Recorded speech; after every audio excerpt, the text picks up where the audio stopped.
Baik, kita mulai dari bentuk yang pertama ya. Formula yang kerap sekali digunakan dalam mengerjakan soal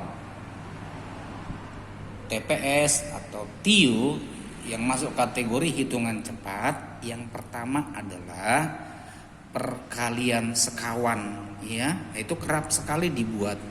Gimana perkalian sekawan? Nah, lihat ya.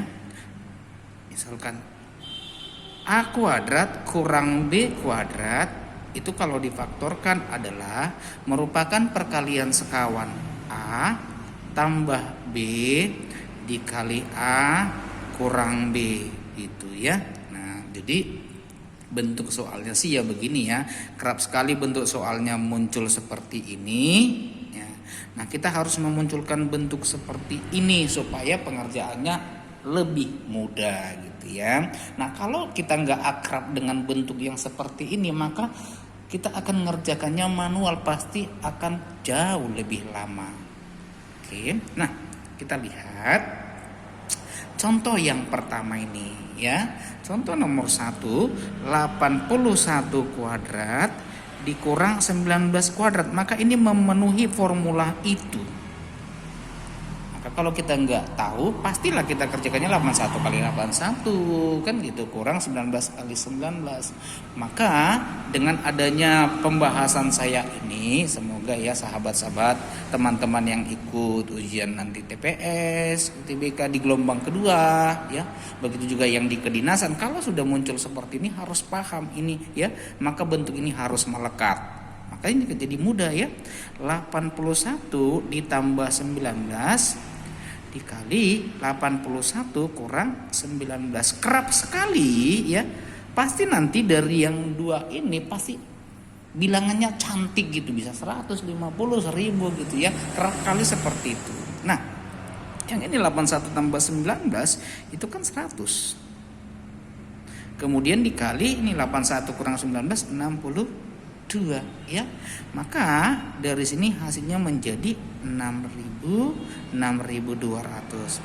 Jadi mudah ya. Maka sekali lagi, bentuk A kuadrat kurang B kuadrat sebaiknya harus melekat di semua peserta ujian ya. Nah, supaya ada soal seperti ini menjadi lebih mudah. Maka kalau kita cocokkan, jawaban yang tepat yaitu jawaban yang B ya. Nah, oke. Itu untuk yang nomor 1 ya. Oke. Nah, kita lanjutkan untuk nomor 2. Sama ya, dia memenuhi formula itu. Nah, 63 kuadrat tambah 62 kuadrat gitu kan, dikurang 37 kuadrat kurang 38 kuadrat, hasilnya berapa gitu ya. Wah, ini pasti akan menjadi sangat repot kalau kita nggak paham bentuknya ya kan. Nah, 63 kuadrat dimanualkan, waduh nggak kerjaan ya. Maka saya buat hasilnya ke bawah saja. Gimana triknya? Maka nanti kita lihat, kita ketemukan si 63 kuadrat dikurang 37 kuadrat gitu kan, ditambah 62 kuadrat dikurang 38 kuadrat. Maka dapatnya dari sini memenuhi bentuk yang tadi, maka jadinya 63 tambah 37 gitu kan, dikali 63 kurang 37 ya, 337 gitu. Kemudian ditambah yang sebelahnya ya kan, 62 ditambah 38 dikali dengan 62 dikurang 38 gitu. Maka hasilnya menjadi yang ini 100 ya. Maka 100 dikali 63 kurang 37 ya. 63 dikurang 37 berarti 26 ya. Iya, 26 ditambah yang ini 100 juga ya. 100 dikali 62 dikurang 38 itu 24 ya. Nah, kalau sudah seperti ini kan bentuk perkalian ya. Nah, biasanya sih difaktorkan. Nah, tapi bisa juga gini ya, 100 ini baca aja dengan kue, yang ini baca dengan kue, berarti kan ini 26 kue ditambah 24 kue, berarti 50 kue ya. Nah, cuma kuenya jangan ditulis kue pula lah, kue 100 ya. Berarti 50 kali 100 diperoleh 5.000 gitu ya. Maka jawaban yang tepat adalah C, ya kan? Gimana sahabat semuanya? Gampang ya? Iya, maka kita harus tahu tadi bentuknya. Sekali lagi, kerap sekali digunakan di banyak-banyak soal TPS dan TIU ya. Oke, nah selanjutnya kita lihat yang nomor 3. Nah, nomor 3 dikatakan di situ ya, jika ya kan, jika itu soalnya udah usah ditulis lagi lah ya. Ini dikasih tahu akar P tambah akar Q 8. Kemudian akar P kurang akar Q 5. Pertanyaannya P kurang Q gitu ya. Wah. Nah, kita kalau sudah paham itu ternyata memenuhi bentuk yang tadi. Gimana ceritanya? Oh iya, ternyata P itu kan akar V dikuadratin dikurang akar Q dikuadratin. Oh iya ya, memenuhi bentuk tadi. Maka ini kalau difaktorkan menjadi akar P tambah akar Q dikali akar P dikurang akar Q. Nah, maka dapatnya akar P tambah akar Q itu 8. Yang ini 5. 8 kali 5 40 gitu ya. Asik-asik ya. Maka jawaban yang cocok adalah yang B ya. Wow, kok jadi mudah ya? Iya, itulah ciri-ciri bentuk yang pertama. Nah, selanjutnya kita lihat bentuk yang berikutnya. Apa yang kerap sekali dimunculkan? Oh, yang sering itu satu hal lagi,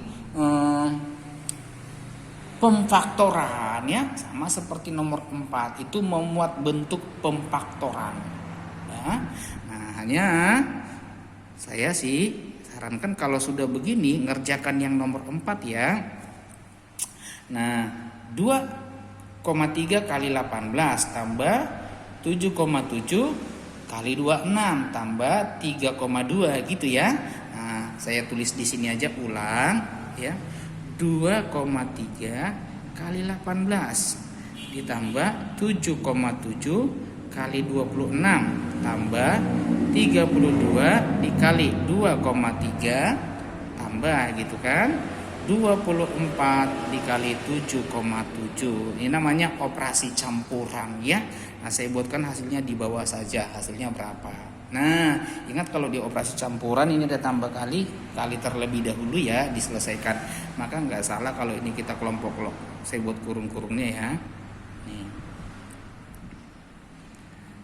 Nah, biasanya sih ini kalau mau pakai teori matematikanya ya harus difaktorkan gitu. Dilihat mana yang memiliki faktor yang sama. Kan kalau memfaktorkan itu berarti ada yang memiliki faktor sama gitu ya.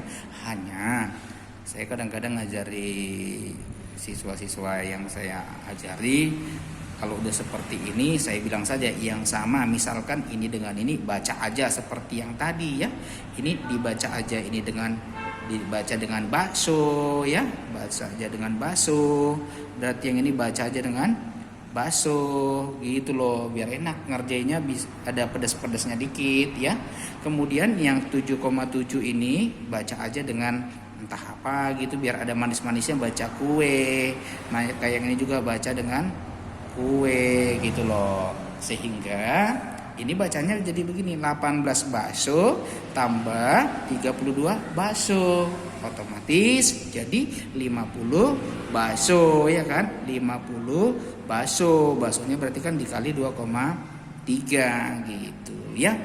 Baru ditambah. Nah, sekarang giliran yang kue. Ini 26 kue ditambah 24 kue, 50 50 kue, maka kuenya dikali 7,7. Nah, setelah masuk kemari ada lagi yang sama, ya kan? Nah, yang 50 baca deh, biar apa ya? Biar enak juga, baca aja roti gitu loh, ya. Maka yang ini juga dibaca roti. Salah ya, maaf, yang dibaca roti yang ini gitu ya, bukan yang ini, salah.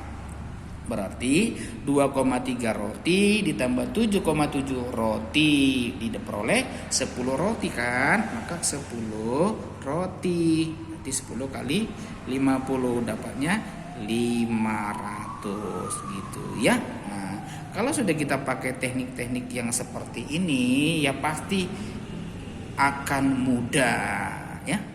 Maka dipastikan kepada semua peserta untuk paham tekniknya supaya hitung cepatnya bisa dilakukan ya, nggak pakai lelet dong ya.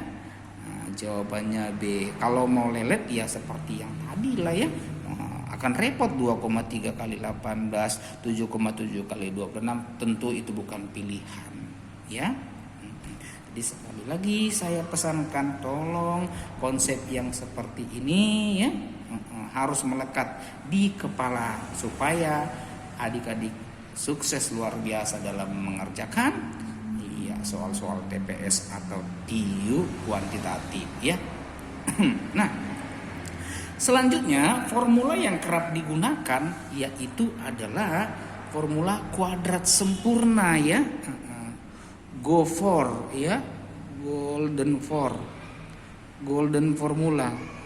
Artinya kenapa dibilang formula golden berarti itu rumus emas ya, yang kerap digunakan. Artinya emas itu berarti sering dimunculkan ya, seperti saya dulu sering mengenal istilah topik emas.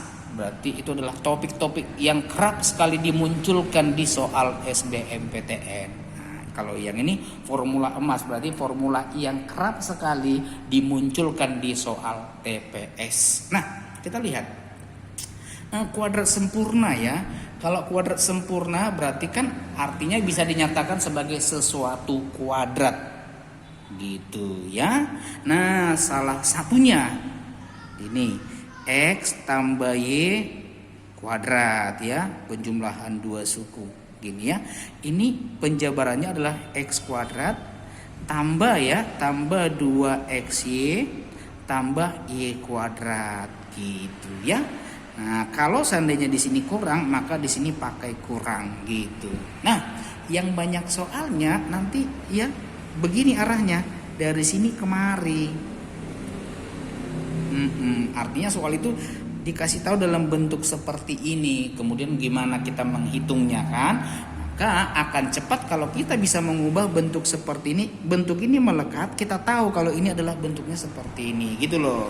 Nah, contoh yang ini nomor 5 ya kan, X itu 41 kuadrat tambah nih ya, tambah 2 kali 41 kali 24 tambah 24 kuadrat. Kalau kita nggak tahu formulanya akan repot. Pasti kita cari dulu 41 kuadrat berapa kali tambah gitu, lama ya.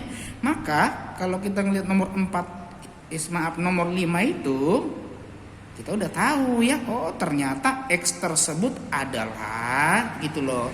X itu senilai dengan 41 ditambah dengan 24 dikuadratkan gitu. Sehingga hasilnya 65 kuadrat ya.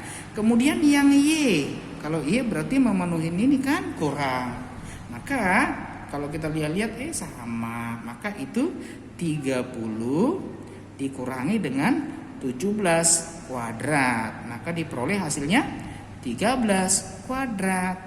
Nah, kalau kita udah tahu seperti ini enak menghitungnya ya. Maka yang ditanya apa?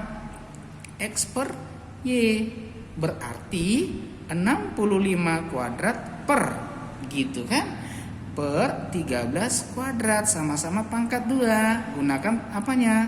Konsep eksponen, berarti 65 per 13 ya, kasih kurung pangkat 2. 65 bagi 13 tepat 5 kuadrat itu 25 ya. maka jawabannya adalah yang B gitu ya. Gampang-gampang ya. Top lah kalau sudah mengerti seperti ini. Oke.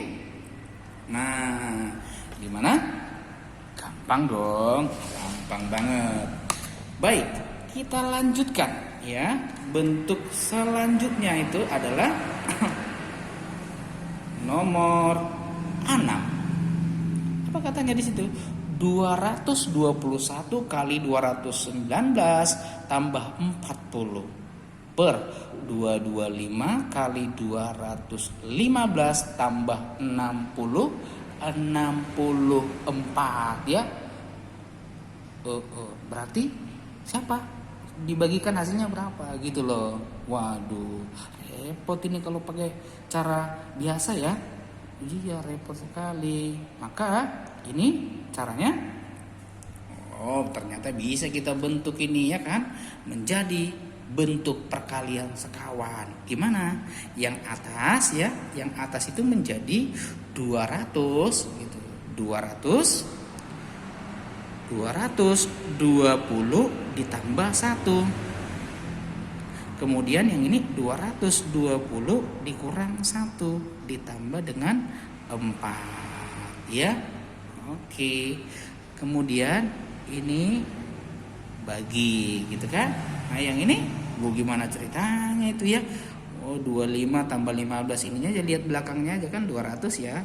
Oh, ini tambah ini 40 dibagi 2 20. Oh, lebih enak itu dibuatkan gini, 200 ya kan? 220 ditambah 5 dikali 220 dikurang 5 ditambah 4 gitu ya. Maaf, ditambah yang tadi 40 gitu ya. Nah, yang ini tambah 64. Oke. Nah, berarti yang ini udah memenuhi bentuk sekawan. Tadi gampang ya, kalau sekawan depan kali depan. Berarti 220 kuadrat dikurang langsung aja ya. 1 kuadrat 1 ya. Ditambah dengan 40 per yang ini sama kali sekawan. 220 kuadrat dikurangi 25 ditambah dengan 64 gitu loh. Oke. Nah, kita lanjutkan ya. Berikutnya sama dengan, berarti ini 220 kuadrat ditambah dengan 39. Nah, yang bawah 220 kuadrat ditambah minus 25 tambah 64 itu juga 39. Kita lihat atas bawah sama, maka hasil baginya tentu 1 gitu. Mudah ya. Asik. Kemudian kita lihat yang nomor 7. Nah, yang ini juga ya, nomor 7 katanya seperti ini. P itu 123 sementara Q min 118. Nah, dia tanya P pangkat 3 tambah 3P kuadrat Q tambah 3P Q kuadrat tambah Q pangkat 3 hasilnya berapa gitu ya. Nah, kalau enggak ngerti formulanya pasti sangat sulit ya. Tapi kalau sudah mengerti ya formulanya ini ngerti banget, saya akrab dengan yang ini akan menjadi mudah banget ya. Oh, ternyata ya. Ternyata P pangkat 3 tambah 3P kuadrat Q ya kan, tambah 3P Q kuadrat ditambah Q pangkat 3 ternyata itu adalah setara dengan P ditambah Q pangkat 3 gitu ya. Nah, kalau sudah kita tahu seperti ini ya udah, ini soal gampang banget ya. Maka langsung aja 123 ditambah dengan minus 118 gitu ya, dipangkatkan 3. Nah, maka dapatnya yang ini 5 ya. 5 pangkat 3, maka diperolehlah hasilnya 125. Gimana? Teman-teman, mudah ya? Iya, mudah sekali. Oke. Nah, jadi itulah formula yang kerap sekali digunakan. Yang pertama tadi ya, yang pertama tadi perkalian sekawan, yang kedua bentuk kuadrat sempurna. Nah, selanjutnya ini ada bentuk ya, yang ini yang dinyatakan dalam bentuk berpangkat 3, sesuatu berpangkat 3 ya. Itulah bagian pertama yang mau saya buat, trik-trik hitung cepat gitu ya, yang menggunakan formula. Oke, nah nanti di video berikutnya saya juga akan membuat formula-formula lain ya yang digunakan untuk hitung cepat di soal-soal TIU dan TPS. Semoga video kali ini bisa membantu teman-teman yang mempersiapkan diri untuk ujian UTBK dan ujian yang lainnya ya. Terima kasih sudah menonton, dukung saya dengan cara like, subscribe, dan berikan masukan yang baik untuk membangun saya di kolom komentar. Terima kasih banyak, salam sukses buat Anda semuanya.